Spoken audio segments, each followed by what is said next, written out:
राधा स्वामी।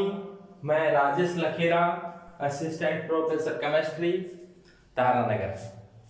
आज अपने ईजेड नामकरण पढ़ेंगे। ईजेड नामकरण ज्योमेट्रिकल आइसोमर हैं उनको दिया जाता है, यानी कि ज्यामिति समावी हैं उनको दिया जाता है। कई बार ऐसा होता है कि सिस व ट्रांस नामकरण दिया नहीं जा सकता। उस स्थिति के अंदर अपने को ईजेड नामकरण देना होता है। अब सिस व ट्रांस क्यों नहीं दिया जा सकता, एक एग्जाम्पल के तौर पर देखते हैं अपने। जैसे यहां पर मान लो कि कार्बन कार्बन के बीच में डबल बंध है, एक तरफ फ्लोरीन जुड़ा है, एक तरफ क्लोरीन जुड़ा है, एक तरफ ब्रोमीन जुड़ा है, एक तरफ आयोडीन जुड़ा है। अब अपने इसको कैसे कह सकते हैं कि ये सिस है या ट्रांस है? तो सिस ट्रांस नाम दिया नहीं जा सकता, तो यहां पर फिर एक अलग ही नाम पत्ती दी गई, ईजेड नामकरण। ईजेड नामकरण बहुत ही सिंपल है, थोड़ा सा ध्यान दोगे बहुत ही सरलता से आपके ध्यान में आ जाएगा। ईजेड नामकरण में ई का अर्थ एंटीगोगन है। ई का अर्थ क्या है? एंटीगोगन, अर्थात ओपोजिट साइड। ओपोजिट का अर्थ विपरीत। विपरीत साइड में उच्च प्रायिकता वाले समूह है। उच्च प्रायिकता का मतलब हाई प्रायोरिटी। हाई प्रायोरिटी वाले ग्रुप यदि ओपोजिट साइड में हो, विपरीत दिशा में हो, तो क्या लगाना है अपने को? ई नाम लगाना है। और जेड कब काम में लेंगे? जेड का अर्थ है जुसामैन। जुसामैन का अर्थ होता है सेम साइड। सेम साइड का अर्थ होता है एक और। यदि उच्च प्रायिकता वाले समूह एक और हो तो जुसामैन काम में लेंगे। उच्च प्रायिकता वाले समूह विपरीत साइड में हो तो एंटीजीजन काम में लेंगे। यानी कि ये कब काम में लेंगे? जब समान उच्च प्रायिकता वाले विपरीत साइड में हो, और जब समान साइड में हो तो जेड काम में लेंगे। अब प्रायिकता का निर्धारण क्या होगा कि उच्च प्रायिकता है या निम्न प्रायिकता है? इसके लिए एक सीआईपी रूल दिया गया। सीआईपी रूल इसलिए कहा जाता है क्योंकि ये देने वाले वैज्ञानिक थे कोहन, इनगोल्ड व परिलोग। इनके पहले अक्षर से ले लिया, कोहन, इनगोल्ड व परिलोग। तो सीआईपी, तो एक सीआईपी रूल है, प्राथमिकता का नियम, कि किसको प्राथमिकता पहले देंगे, किसको प्राथमिकता बाद में दी जाएगी। इसके लिए सीआईपी रूल है। वो ये एटॉमिक नंबर पर है। एटॉमिक नंबर का मतलब परमाणु क्रमांक पर आधारित है। जिसका एटॉमिक नंबर ज्यादा उसी को उच्च प्रायिकता, जिसका एटॉमिक नंबर कम उसको निम्न प्रायिकता। जैसे देखो फ्लोरीन और क्लोरीन, इस कार्बन पर जुड़े दोनों समूह को प्रायिकता देवा। फ्लोरीन और क्लोरीन, फ्लोरीन का परमाणु क्रमांक कितना होता है? 9, और क्लोरीन का परमाणु क्रमांक होता है 17। किसका परमाणु क्रमांक ज्यादा? क्लोरीन का एटॉमिक नंबर ज्यादा, तो क्लोरीन को दी जा रही है हाई प्रायोरिटी और फ्लोरीन को दी जाएगी low priority. Low priority, high priority. Bromine और आयोडीन को देखें। ब्रोमीन और आयोडीन में किसका परमाणु क्रमांक ज्यादा? आयोडीन का एटॉमिक नंबर ज्यादा, तो इसको दी जाएगी हाई प्रायोरिटी और इसको दी जाएगी लो प्रायोरिटी। अब देखो हाई प्रायोरिटी, हाई प्रायोरिटी वाले एक और हैं, तो उसको, इसके नाम के आगे क्या लगाया जाएगा? जेड। तो इसका नाम जेड लिखकर, जो इसका यूपीएससी नाम है वो नाम लिखेंगे अपने आगे। तो अपने नाम लिखना तो सभी को आता है, पर ई लगेगा या जेड लगेगा ये डिसाइड करना है। जैसे अगला एग्जांपल, एक एग्जांपल के तौर पर और ले अपने, इस प्रकार का हो। जैसे यहाँ पर फ्लोरीन जुड़ा हुआ है, यहाँ पर OH है, यहाँ पर CH3 है, यहाँ पर CH2CH3 है। अब किसकी प्रायिकता ज्यादा है, किसकी प्रायिकता कम है? तो जिसका परमाणु क्रमांक ज्यादा यहाँ पर जुड़ा हुआ है, इस प्रकार से होता है, कार्बन पहले जुड़ता है, हाइड्रोजन है बाद में जुड़ा है। तो फ्लोरीन का परमाणु क्रमांक 9, कार्बन का परमाणु क्रमांक 6, पहला जो जुड़ा है उसी को देखना है। तो सबसे ज्यादा प्रायोरिटी क्या होगी इन दो में, हाई प्रायोरिटी इसकी होगी, इसको क्या प्रायोरिटी देंगे, लो प्रायोरिटी। इसमें देखो यहाँ पर ऑक्सीजन ने बंद बना रखा है, यहाँ पर कार्बन ने, ऑक्सीजन का परमाणु क्रमांक ज्यादा है तो इसको क्या दे देंगे, हाई प्रायोरिटी, इसको देंगे लो प्रायोरिटी। तो हाई प्रायोरिटी वाले एक और आ जाए तो क्या लगाना है अपने नाम के आगे जेड। जेड का अर्थ क्या हो गया, जुसामेन, और जुसामेन का अर्थ होता है सेम साइड। हाई प्रायोरिटी वाले सेम साइड में हो तो जेड लगाना है, और विपरीत साइड में हो तो क्या लगाना होता है अपने को, ई लगाना होता है। ई का अर्थ होता है एंटीजीजन, और एंटीजीजन का अर्थ ही होता है ऑपोजिट साइड में। तो ईजेड नामकरण है वो बड़ा आसान है। सीआईपी रूल में यदि कोई भी एटम सेम हो गया, कोई भी एटम सेम मिल रहा है, जैसे मान लो कार्बन कार्बन मिल गया, तो फिर उससे अगले वाले एटम को देखना पड़ेगा, या उससे जुड़ा हुआ अगला एटम क्या है उसको देखना पड़ेगा। वो अलग है तो ठीक है, कुछ प्रायिकता दे देंगे जिसका एटॉमिक नंबर ज्यादा है। यदि वो भी सेम निकला तो क्या होगा, फिर उससे अगले को देखेंगे, यदि वो भी सेम निकला तो फिर उससे अगले को देखेंगे, इस प्रकार आगे बढ़ते जाएंगे। यानी कि एक एटम, यानी कि जुड़ा हुआ एटम सेम होने पर अपने अगले एटम को प्रायिकता देते हैं। जैसे एग्जाम्पल के तौर पर देखें, जैसे मान लो कोई इस प्रकार से घटना घटित हो, ये कोई इस प्रकार से है, यहाँ पर मान लिया कि CH3 है, यहाँ पर CH2 है, यहाँ पर CH2 है, यहाँ पर CH2 और CH3 है। ये E होगा या Z होगा कैसे पता करेंगे? तो सबसे पहले देखो, एक निश्चित कार्बन, डबल बॉन्ड से जुड़े हुए कार्बन को पकड़ो, इसमें सबसे पहले कौन आए, यहाँ पर कार्बन, और इधर से देखेंगे हाइड्रोजन नहीं जुड़ा होता है, ऐसे होता है, हाइड्रोजन नहीं जुड़ा होता है, कार्बन जुड़ा है फिर हाइड्रोजन जुड़ा है, इसी प्रकार से ये उसके बाद में कार्बन जुड़ा हुआ फिर हाइड्रोजन जुड़ा हुआ है। तो सबसे पहले आया कार्बन, ऊपर वाले में कार्बन, नीचे वाले में भी कार्बन, उसके बाद में कार्बन से हाइड्रोजन जुड़ा है, ये सेम निकल गए ना। उसके बाद में देखा तो कार्बन के साथ क्या जुड़ा हुआ, इधर हाइड्रोजन जुड़ा हुआ है, इधर कार्बन के साथ दो हाइड्रोजन एक कार्बन है, तो फिर कार्बन का नंबर आता है, तो इसकी प्रायिकता क्या हो जाएगी, हाई प्रायोरिटी, तो इसकी लो प्रायोरिटी अपने आप ही होगी। अब देखो इसमें देखा, सबसे पहले कार्बन आया, इसमें भी कार्बन आया, कार्बन के साथ दो हाइड्रोजन है और एक कार्बन है, और इसमें भी कार्बन के साथ है एक हाइड्रोजन है और दो कार्बन है। तो इसमें क्या है, ऐसी कंडीशन है कार्बन के साथ आगे की कि दो तो हाइड्रोजन है और एक कार्बन है, और इसमें दो कार्बन है और एक हाइड्रोजन है। तो प्रायिकता इस पहले तो सेम निकला कार्बन, कार्बन के बाद इसमें कार्बन आया, फिर उसके बाद में हाइड्रोजन है, और इसमें दो कार्बन के बाद हाइड्रोजन, तो कार्बन कार्बन हाइड्रोजन है। दोबारा देखें, ये कार्बन आ गया पहले, उसके बाद में कार्बन, कुछ प्रायिकता कार्बन फिर कार्बन और फिर हाइड्रोजन है, और इसमें कार्बन फिर हाइड्रोजन हाइड्रोजन।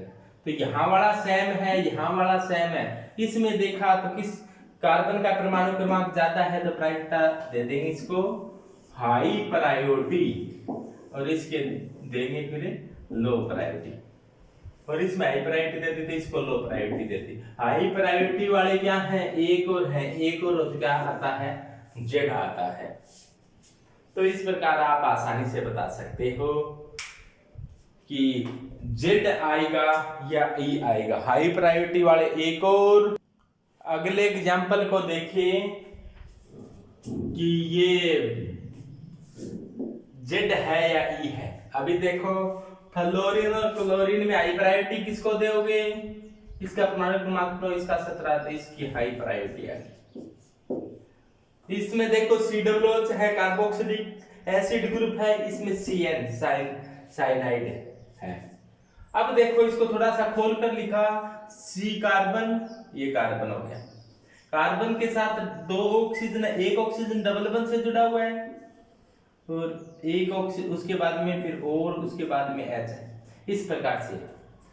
तो इसको कैसा मानना है, इसको कैसा मानना है, यहाँ कार्बन जुड़ा हुआ, कार्बन जो डबल बंध से जुड़ा हुआ है उसको 2 बार जुड़ा हुआ मानना है, डबल बंध से जुड़ा है उसको 2 बार जुड़ा हुआ मानना है, और ये ऑक्सीजन को 1 बार जुड़ा हुआ मानना है, और इसके बाद फिर ऑक्सीजन के साथ H है।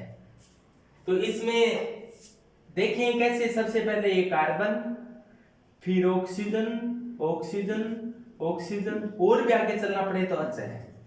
और इसमें देखें तो पहले कार्बन आ गया, कार्बन ट्रिपल बंध है, ट्रिपल बंध में 3 बार जुड़ा मानना है, मानना ऐसा होता नहीं, CIP रूल ऐसा कहता है, ऐसा मानना है।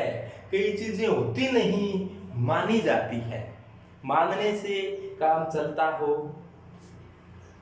तो यहां पर ट्रिपल बंध है तो कितनी बार जुड़ा हुआ मानना है? 3 बार, और 3 बार जुड़ा हुआ मानोगे तो यहाँ पर सबसे पहले कार्बन, उसके बाद में 3 नाइट्रोजन है। अब देखो फिर पहले परमाणु को सबसे पहले देखना है, पहला कार्बन है, सैम है, उसके बाद में फिर दूसरे परमाणु पर, इसका परमाणु क्रमांक 7 है, इसका परमाणु क्रमांक 8 है, तो प्रायिकता यही हो गई, इसकी तुलना में ये उच्च प्रायिकता, इन 2 से पता चल गया, आगे जाने की जरूरत नहीं। पहला सैम था तो दूसरे पर जाते, फिर दूसरा ही सैम निकलता, यहाँ भी ऑक्सीजन होता तो फिर तीसरे पर जाते, लेकिन यही पता चल गया कि प्रायिकता इसकी उच्च है, तो इसकी प्रायिकता उच्च है, high priority, high priority, high priority. विपरीत है तो क्या लगाएंगे? ई, एंटीजीजन, एंटीजीजन का अर्थ होता है विपरीत, तो ई लगा देंगे। जुस्सामेन 7 एंटीजीजन विपरीत। ये एग्जाम्पल आपको देखकर बताना है कि ये ई है या जेड है, ई है या जेड है। तो देखो डबल बंध से जुड़े कार्बन को देखो, डबल बंध से जुड़े कार्बन को देखो, इस कार्बन पर एक डी और एक टी है। सबसे पहले तो अपने को ये ध्यान में आ जाना चाहिए, डी और टी ये क्या है? हाइड्रोजन के समस्थानिक है, आइसोटोप्स ऑफ हाइड्रोजन। डी का अर्थ ड्यूटेरियम, टी का अर्थ ट्राइटेनियम, प्रोटियम, ड्यूटेरियम, ट्राइटियम, ये 3 हाइड्रोजन के समस्थानिक होते हैं। तो अब देखो एटॉमिक नंबर दोनों का सेम है, एटॉमिक नंबर सेम होने पर क्या लोगे? अपने द्रव्यमान संख्या, द्रव्यमान संख्या, द्रव्यमान संख्या इसकी नाभिक में 1 प्रोटॉन व 1 न्यूट्रॉन होते हैं, इसकी नाभिक में 1 प्रोटॉन व 2 न्यूट्रॉन, तो इसको हाई प्रायोरिटी देंगे। अब इधर देखें तो इसको ऐसा मानना है कि C के साथ डबल बंध O, ऐसा तो होता है, और इसमें C के साथ डबल बंध O, N के साथ 2 H है। तो इसको सबसे पहले कौन सा जुड़ा कार्बन है? 1, इसमें भी क्या है? कार्बन, कार्बन से डबल बंध से ऑक्सीजन है, यानी कि कार्बन डबल बंध ऑक्सीजन हो, तो इसको कैसा मानना है कि ऐसे मानना है जैसे कोई 2 बार जुड़ा हो, तो 2 बार ऑक्सीजन को मान लिया और 1 बार फिर हाइड्रोजन आया। इसमें देखा तो 2 बार ऑक्सीजन को माना, डबल बंध इसमें भी है, उसके बाद में नाइट्रोजन आया, फिर हाइड्रोजन आया। तो देखो पहला सैम तो दूसरे पर चले, दूसरा भी सैम तो तीसरे पर चले, तीसरा भी सैम तो चौथे पर चले, चौथे में नाइट्रोजन है। तो नाइट्रोजन तक आकर अपने को पता चला कि हाई प्रायोरिटी किसकी है? इसकी हाई प्रायोरिटी। और इधर देख हाई प्रायोरिटी, हाई प्रायोरिटी एक और, तो क्या आ जाएगा? जेड, जेड का अर्थ जुसामैन साथ साथ, ई का मतलब एंटीजीजन विपरीत। CIP rule Cahn Ingold Prelog द्वारा प्रायिकता का नियम अपने ईजेड नामकरण के साथ साथ आरएस नामकरण आगे पढ़ेंगे, उसमें भी काम आएगा, बहुत इंपॉर्टेंट है, बस परमाणु क्रमांक को ध्यान में रखना है। अपने देखते हैं कुछ स्पेशल पॉइंट ज्योमेट्रिकल आइसोमेरिज्म से संबंधित, यानी कि ज्योमेट्रिकल आइसोमेरिज्म से संबंधित जो एग्जाम में क्वेश्चन पूछे जाते हैं। सबसे पहले बात करते हैं स्थायित्व की, स्टेबिलिटी की, यानी कि सिस समावयवी ज्यादा स्थायी है, ट्रांस समावयवी ज्यादा स्थायी है, वो तो यौगिकों को देखना पड़ेगा सबसे पहले। लेकिन सामान्यतः बात करें तो सामान्यतः ये होता है कि ट्रांस समावयवी मोर स्टेबल होते हैं, मोर स्टेबल कौन से, ट्रांस, ज्यादा स्थायी ट्रांस होते हैं, और सिस होते हैं वो कम स्थायी। अब बात आती है ऐसा क्यों होता है, कारण क्या है, तो देखो समान समूह है एक और, समान समूह एक और होगा, समान समूह एक और होगा तो इनके बीच में क्या होगा, प्रतिकर्षण होगा, ये लड़ाई झगड़ा करेंगे, इनके बीच में रिपल्सन होगा, प्रतिकर्षण होगा, जिसके कारण इसकी स्टेबिलिटी क्या हो जाएगी, कम हो जाएगी। जबकि समान समूह विपरीत हैं, समान समूह विपरीत हैं तो क्या होगा, प्रतिकर्षण रिपल्सन है वो कम होगा, प्रतिकर्षण कम होगा, जिससे इसका स्थायित्व अधिक होगा। तो सामान्यतः सिस समावयवियों की तुलना में ट्रांस समावयवी ज्यादा स्थायी होते हैं, more stable due to low repulsion. Dipole movement, द्विध्रुव आघूर्ण, डाइपोल मूवमेंट किसका ज्यादा किसका कम, देखो ये समान समूह है एक और है तो सिस में तेज प्रो ब्यूट, ब्यूट टू इन या तो ब्यूटिन, समान समूह विपरीत है तो इसको ट्रांस कहिए। सीएच3 समूह का प्लस आई प्रभाव होता है, प्लस आई प्रभाव होता है अपने से दूर इलेक्ट्रॉन को धक्का देने वाला प्रभाव। तो ये क्या कर रहा है, अपने से दूर इलेक्ट्रॉनों को धक्का देने का प्रयास कर रहा है CH3 समूह। तो ये देखो ये धक्का दे रहा है इधर की तरफ और ये धक्का दे रहा है इधर की तरफ।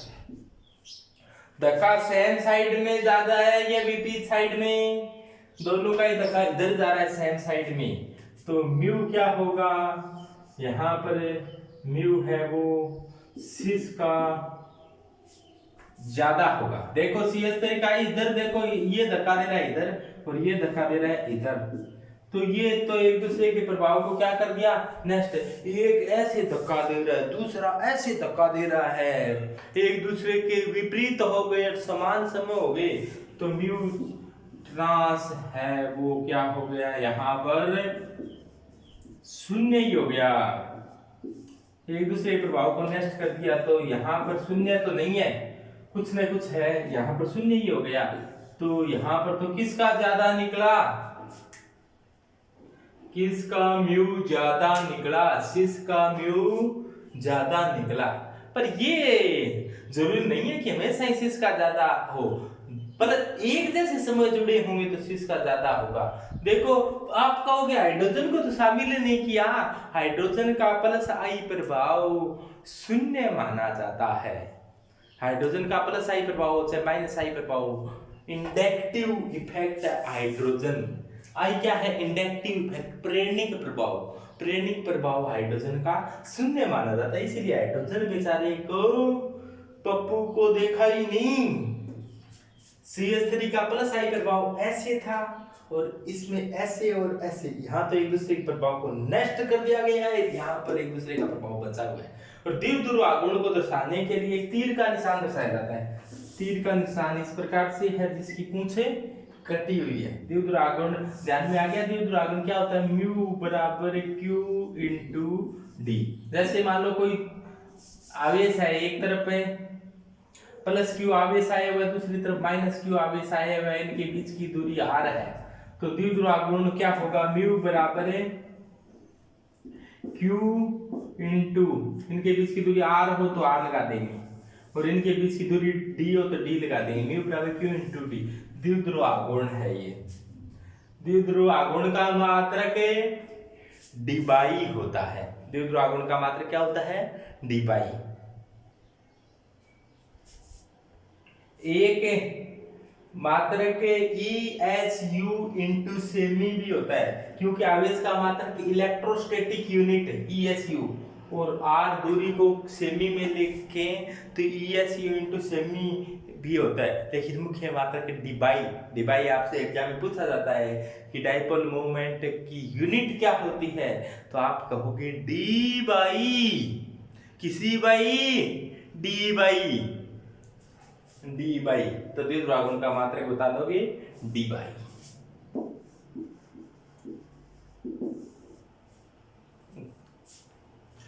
एक एग्जाम्पल और देखते हैं।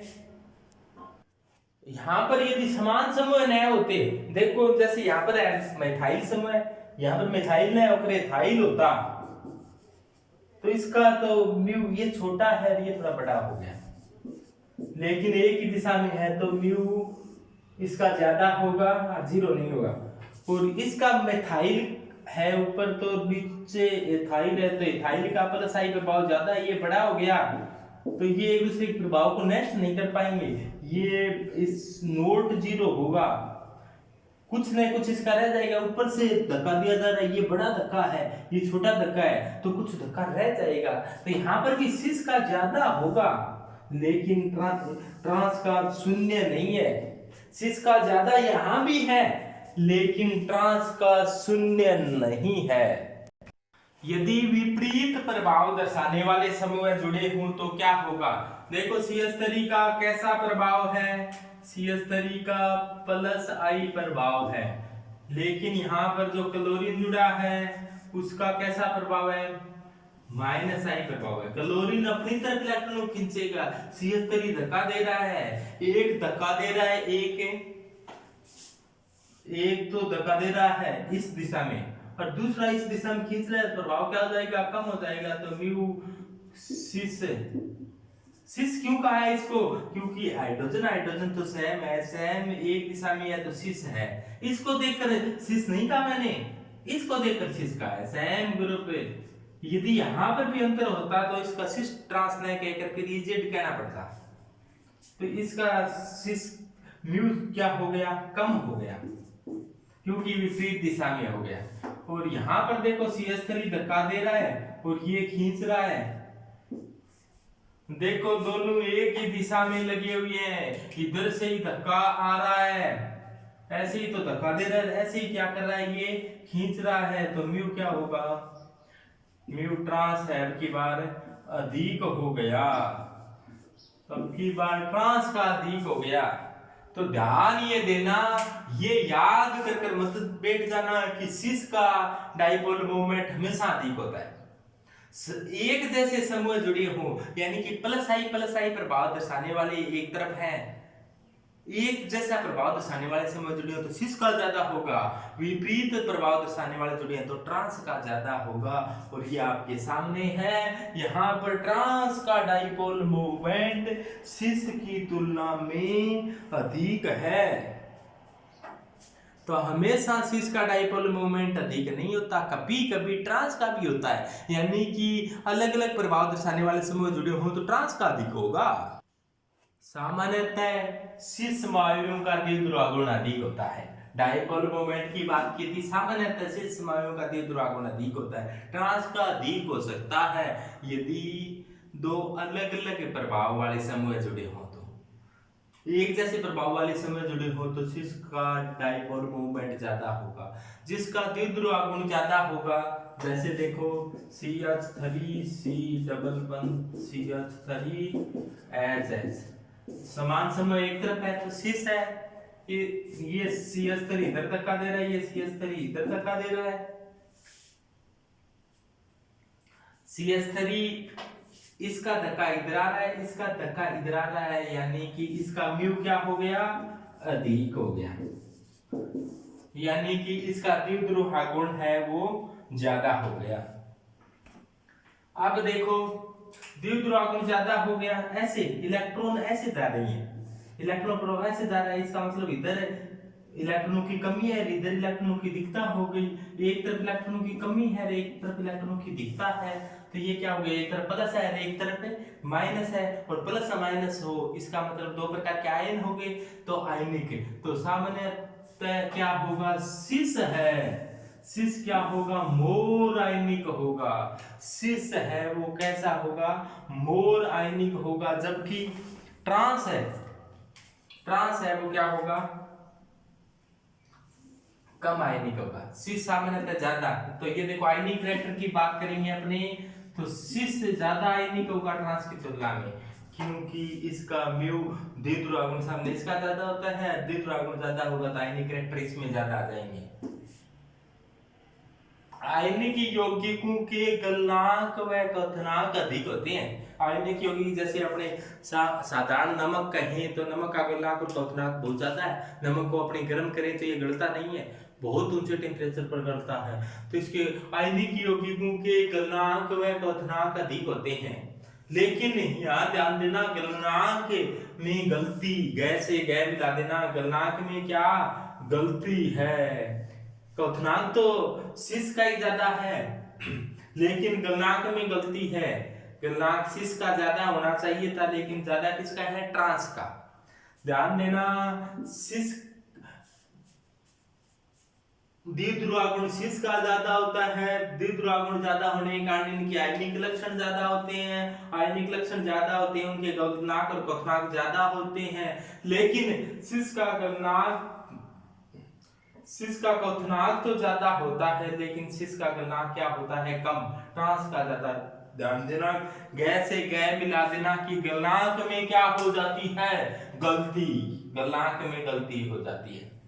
ये बता दिया कि ट्रांस का स्थायित्व ज्यादा होता है सिस की तुलना में।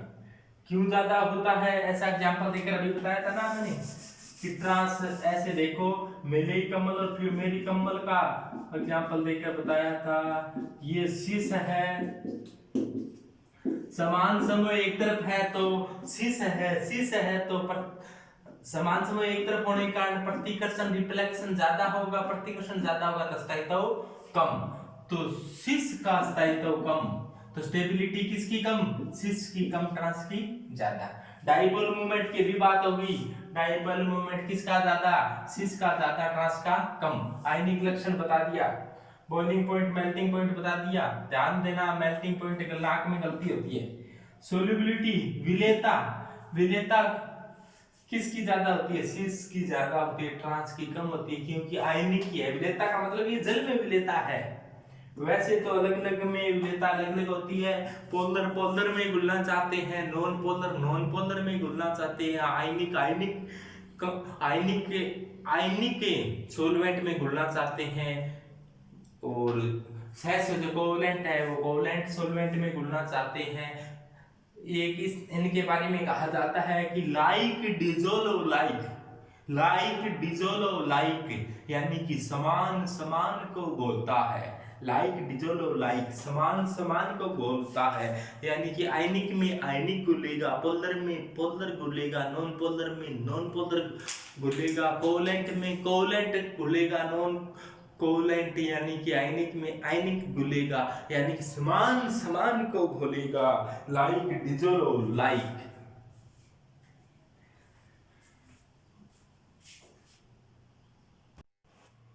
पैकिंग कैपेसिटी, पैकिंग कैपेसिटी का मतलब संकुलन दक्षता।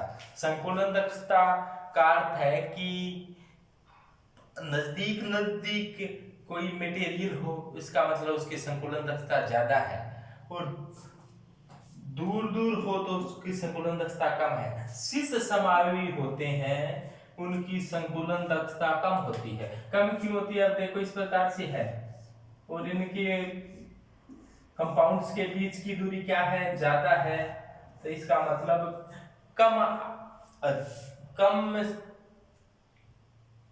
संकुलन दक्षता कम क्यों है, क्योंकि यहाँ पर एक निश्चित आयतन में कम अणु आ पाएंगे, लेकिन ट्रांस की संकुलन दक्षता ज्यादा है, इनके बीच की दूरी बहुत ही कम है। इसकी क्लोज पैकिंग होगी, क्लोज पैकिंग होती है, उसकी संकुलन दक्षता ज्यादा होती है। जैसे आपने पढ़ा होगा SCC, BCC, FCC, CCP, HCP. तो एचसीसी की संकुलन दक्षता 52% होती है, 52.4%। बीसीसी, एचसीसी मतलब simple cuboidal cubic, BCC body centred cubic की संकुलन दक्षता होती है 68% यानी 68%। FCC face centred cubic crystal, उसकी संकुलन दक्षता होती है 74%, और 74% से किसी की ज्यादा नहीं होती। एचसीपी हेक्सागोनल क्लोज पैकिंग या सीसीपी क्यूबॉइडल क्लोज पैकिंग, इन एफसीसी, सीसीपी, एचसीपी इन सभी तीनों की संकुलन दक्षता 74% होती है, यानी कि वहां पर क्लोज पैकिंग होती है। यानी क्लोज पैकिंग का अर्थ है कि अणु बहुत ही नजदीक नजदीक हो गए।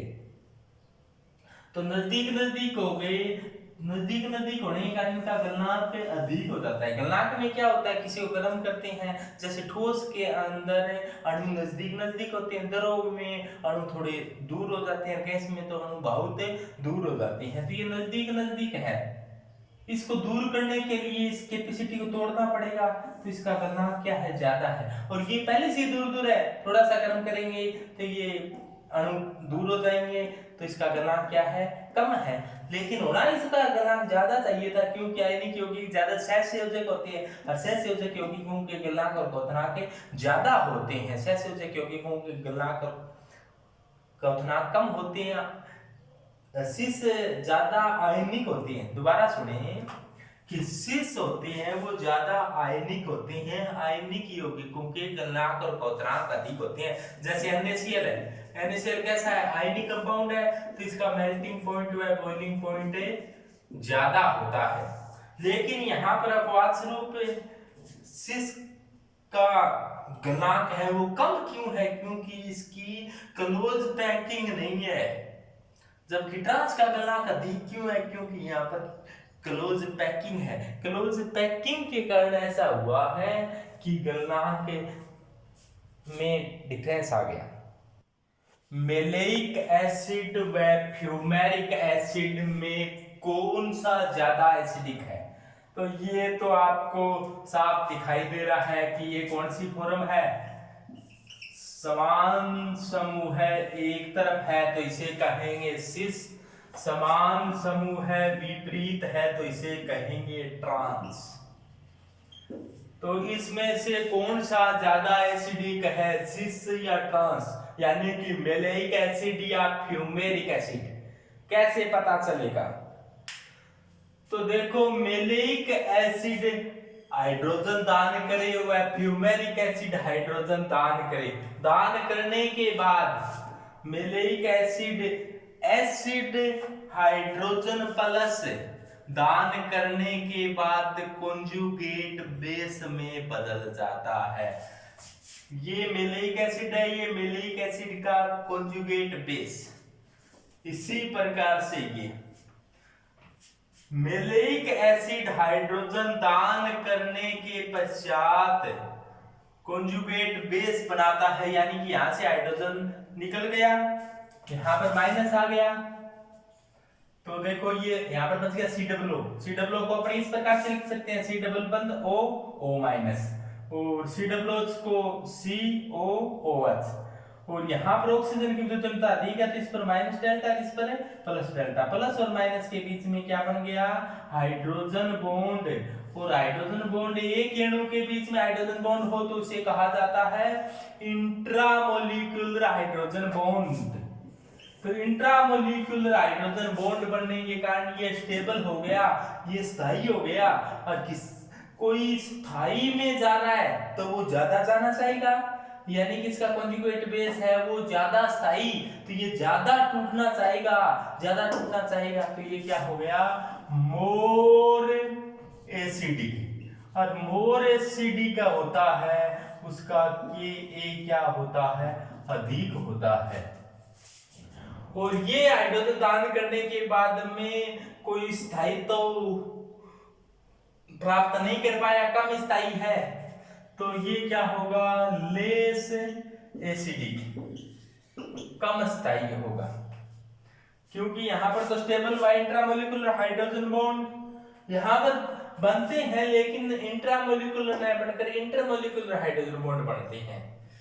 तो मेलिक एसिड है वो मोर एसिडिक है, यानी कि यदि पहला हाइड्रोजन दान करना पड़े तो मेलिक एसिड आसानी से हाइड्रोजन दान कर देगा, फ्यूमेरिक एसिड है वो आसानी से हाइड्रोजन दान नहीं करेगा। तो इसका Ka पहला हाइड्रोजन के लिए 1 कह दें, इससे भी पहले हाइड्रोजन के लिए क्या कहते हैं, Ka 1। यदि दूसरा हाइड्रोजन दान करे कोई स्थायी है, स्थायी फिर हाइड्रोजन दान करना मुश्किल, कम जाएगा। ये स्टेबल है ना, ये स्टेबल होने के बाद में ये हाइड्रोजन दान करना कम चाहता है, और ये स्टेबल नहीं है तो ये हाइड्रोजन दान करना ज्यादा चाहता है। तो इसका Ka2 है वो अधिक होगा, इसका Ka2 कम होगा। यानी कि आप सीधा ऐसे याद रखो, पहले का पहला अधिक और दूसरे का दूसरा अधिक। पहले अपने हमेशा सामान्यतः सिस पढ़ते हैं, बाद में ट्रांस पढ़ते हैं, पहले सिस ट्रांस, पहले का पहला अधिक दूसरे का दूसरा अधिक। इस प्रकार से आसानी से याद रह जाएगा कि मेलिक एसिड का प्रथम Ka1 अधिक होता है, जबकि फ्यूमेरिक एसिड का Ka2 अधिक होता है। ऑक्जिम में ज्योमेट्रिकल आइसोमेरिज्म, तो देखो एल्डिहाइड या कीटोन की क्रिया हाइड्रोक्सिल एमीन के साथ होती है, तो जल का अणु बाहर निकल जाता है। देखो CH3 चुप रह गए, C डबल बंद N और OH आ गया। ये आप कहोगे ये ऐसे भी तो हो सकता था कि CH3H और N OH इधर होता, तो ये दोनों प्रकार की प्रोडक्ट बनने की संभावना है। तो दोनों प्रकार के प्रोडक्ट बनने की संभावना है, तो इनका नाम क्या होगा, तो इनका नामकरण दिया जाता है सिन व एंटी से, सिन या एंटी। अब कौन से को सिन कहा जाता है, कौन से को एंटी कहा जाता है, जब H व OH एक तरफ हो तो उसे कहा जाता है सिन, यदि H व OH दूर दूर हो तो उसे कहा जाता है एंटी। और ये एक दूसरे के समावी है, वो ज्योमेट्रिकल आइसोमेरिज्म है। तो ऑक्जिम में समाविता के लिए, ज्योमेट्रिकल आइसोमेरिज्म के लिए इस कार्बन पर दोनों अलग अलग प्रकार के समूह होना चाहिए। एल्डिहाइड से बने ऑक्जिम को एल्डोक्सिम कहते हैं, एल्डोक्सिम, और कीटोन से बने हुए ऑक्जिम को कीटोक्सिम कहते हैं। जैसे कीटोन एसीटोन होता तो यहां पर भी ये बनता। तो अब देखो, ये देखो एक जैसे ही एक कार्बन पर दो एक जैसे हैं, तो ये कीटोक्सिम बन गया, लेकिन ये ज्यामितीय समावता प्रदर्शित नहीं करेगा, तो ये जीआई नहीं है, ज्यामितीय समावता प्रदर्शित नहीं करता। ज्यामितीय समावता के लिए एक कार्बन पर दो अलग अलग प्रकार के समूह होने जरूरी है, तो ये ज्योमेट्रिकल आइसोमर नहीं है। तो ज्योमेट्रिकल आइसोमर बनाने के लिए क्या करना पड़ेगा, एक कार्बन पर दो अलग अलग समूह लेने पड़ेंगे। जैसे देखो, ये मान लो कोई कीटोन है, एक तरफ CH3 है, एक तरफ CH2CH3 है, इसकी क्रिया हाइड्रोक्सिल एमीन के साथ हुई। हाइड्रोक्सिल वो समूह को कहते हैं, एमीन NH2 को कहते हैं, इसे क्या कहेंगे, हाइड्रोक्सिल एमीन। जल का अणु बाहर निकल जाएगा तो बनेगा CH3C, और इसे क्या नाम दे देंगे अपने, कीटोक्सिम। कीटो से बना है तो ये कीटोक्सिम हो सकता है इस प्रकार से बने, या फिर हो सकता है कि OH इधर की साइड में हो। अब इसको सिन व एंटी कैसे दिया जाता है, अब देखो एथिल की तरफ OH है, इधर मेथिल की तरफ OH है, तो अब इनको कौन से को सिन कहें, कौन से को एंटी कहें, तो इसके नाम देने के लिए ऐसा है कि इसको सिन भी कह सकते हैं, एंटी भी कह सकते हैं। एथिल के इसे क्या कहेंगे, एथाइल। एथाइल के साथ तो ये सिन है और मिथाइल के साथ ये एंटी है। तो इसको सिन, आप सिन कहना चाहते हो तो इसका नाम लिखोगे सिन। तो सिन कहना चाहते हो तो किसके साथ सिन है, एथाइल के साथ सिन है, तो सिन लिखोगे। तो इसके बाद में आप लिखोगे एथाइल, मिथाइल, है क्या ये कीटोक्सिन, कीटोक्सिन। या फिर आप सीधा ही कह सकते हो इथाइल मिथाइल ऑक्सिन। अब देखो एंटी के रूप में लिखना पड़ेगा आपको, एंटी लिखना होगा तो आपको क्या लिखना पड़ेगा, मेथाइल को, मिथाइल को पहले लिखना पड़ेगा, OH के साथ ये मिथाइल। तो सिन व एंटी जो पहले लिखा जाता है उसके साथ होता है सिन। OH से, OH किसके साथ सिन है, एथाइल के साथ। एंटी लिखे तो OH किसके साथ एंटी है, मिथाइल के साथ। तो मिथाइल इथाइल ऑक्सिन आ जाएगा। इसी प्रकार इसको आप सिन लिखना चाहते हो तो सिन किसके साथ सिन है, मिथाइल के साथ सिन है। तो methyl ethyl auxin, methyl ethyl auxin. यदि आप एंटी लिखना चाहते हो तो एंटी किसके साथ है, ये एथाइल के साथ। तो एंटी लिखना चाहते हो तो आपको लिखना पड़ेगा एथाइल मिथाइल ऑक्सिन। तो ये आ जाएगा इथाइल मिथाइल ऑक्सिन। तो आप सिन लिखना चाहते हो तो जो सिन है उसको पहले लिखोगे, एंटी लिखना चाहते हो तो जो एंटी है उसको पहले लिखोगे। तो इस प्रकार ऑक्सिन में ज्योमेट्रिकल आइसोमेरिज्म पाई जाती है। डबल बंध से जुड़े एक कार्बन पर यदि दो एक जैसे समूह होते हैं तो वो ज्योमेट्रिकल आइसोमेरिज्म शो नहीं करता। तो एसीटोन का बना ऑक्सिन ज्योमेट्रिकल आइसोमेरिज्म शो नहीं करता। एजो कंपाउंड में जीआई, एजो कंपाउंड में यदि लोन पेयर एक तरफ हो और समूह एक तरफ हो तो इसको सिन कह देंगे। लोन पेयर विपरीत और समूह विपरीत हो तो इसको एंटी कह देंगे। तो ये सिन और एंटी प्रकार से नाम दिया जाता है। तो एजो कंपाउंड में तो ज्योमेट्रिकल आइसोमेरिज्म बड़े सरल तरीके से बता सकते हैं। सिन और एंटी एक तरफ है तो सिन, विपरीत है तो एंटी।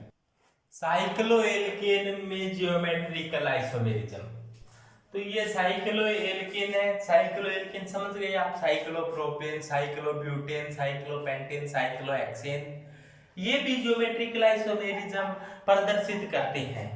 अब बात क्या आती है क्यों करते हैं, क्योंकि इनमें एकल बंध के सापेक्ष फ्री रोटेशन यानी कि मुक्त घूर्णन नहीं हो सकता। या मैं ऐसे कहूं कि इनमें मुक्त घूर्णन बाधित होता है, मुक्त घूर्णन मुक्त घूर्णन बाधित होता है, यानी मुक्त घूर्णन नहीं कर सकते।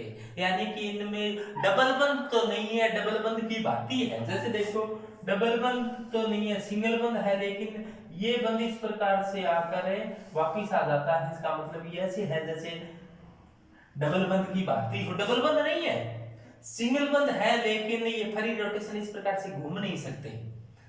तो ये इस प्रकार से वो ज्यामितीय समवायता प्रदर्शित करते हैं। लेकिन इसके लिए खास बात क्या है, दो अलग अलग कार्बन पर दो अलग अलग समूह जुड़े होने चाहिए। जैसे देखो ये दो अलग अलग कार्बन है और इन पर देखो दो अलग अलग समूह जुड़ी हैं। इस कार्बन की बात करें तो ऊपर मिथाइल है और नीचे हाइड्रोजन है। इसकी बात करें तो ऊपर मिथाइल है, नीचे हाइड्रोजन है। इस पर दोनों अलग है, इस पर दोनों अलग है, तो ये ज्यामितीय समवायता प्रदर्शित करते हैं। यदि समान समूह जुड़े हैं तो सिस या समपक्ष, एक तरफ समान है तो सिस, यदि समान समूह विपरीत है तो इसको क्या कह देंगे, ट्रांस। तो आपको ये बताना है कि ये ज्यामितीय समवायता प्रदर्शित करेगा कि नहीं करेगा। देखो इस कार्बन पर दो अलग समूह है, F और Cl, करेगा। यदि दूसरे पर भी ऐसा हो तो F, Br और I, तो ये ज्यामितीय समवायता दोनों पर अलग अलग होनी चाहिए, तो ये ज्यामितीय समवायता प्रदर्शित करेगा। ये करेगा क्या है, एक कार्बन पर दो अलग है, दूसरे पर भी दो अलग है, तीसरे पर हो तो अच्छी बात है, नहीं हो तो यहाँ पर जैसे हाइड्रोजन होता तो भी करता, ये Cl है तो भी करेगा ज्यामितीय समवायता। जैसे मान लो ये साइक्लोब्यूटेन दे दी जाए आपसे, यहाँ पर क्या दिया जाए CH3 है, यहाँ पर क्या दिया जाए CH3 है, यहाँ पर क्या दिया जाए H है, यहाँ पर क्या दिया जाए H है, यहाँ पर क्या दिया जाए H है, यहाँ पर क्या दिया जाए Cl है। तो आपसे पूछ लिया जाए ज्यामितीय समानता प्रदर्शित करेगा या नहीं करेगा। तो देखो इस कार्बन पर दो अलग अलग समूह नहीं है, इस कार्बन पर दो अलग अलग समूह है, इस कार्बन पर दो अलग अलग समूह नहीं है। कम से कम दो कार्बन पर दो अलग अलग समूह होना चाहिए, यहाँ पर एक ही कार्बन पर दो अलग अलग समूह है, तो ये ज्यामितीय समानता प्रदर्शित नहीं करता, ये ज्यामितीय समानता प्रदर्शित नहीं करता। इसके बाद में बात करते हैं पॉलीडाइईन। पॉलीईन में ज्योमेट्रिकल आइसोमेरिज्म, वहां पर नंबर ऑफ ज्योमेट्रिकल आइसोमर कितने होंगे। एक पॉलीईन दिखाई गई है, यानी कि बहुत से डबल बंध एक ही कंपाउंड में हो तो उसके ज्योमेट्रिकल आइसोमरों की संख्या कितनी होगी। यानी यहां पर दो कंडीशन दिखाई गई है, फर्स्ट और सेकंड।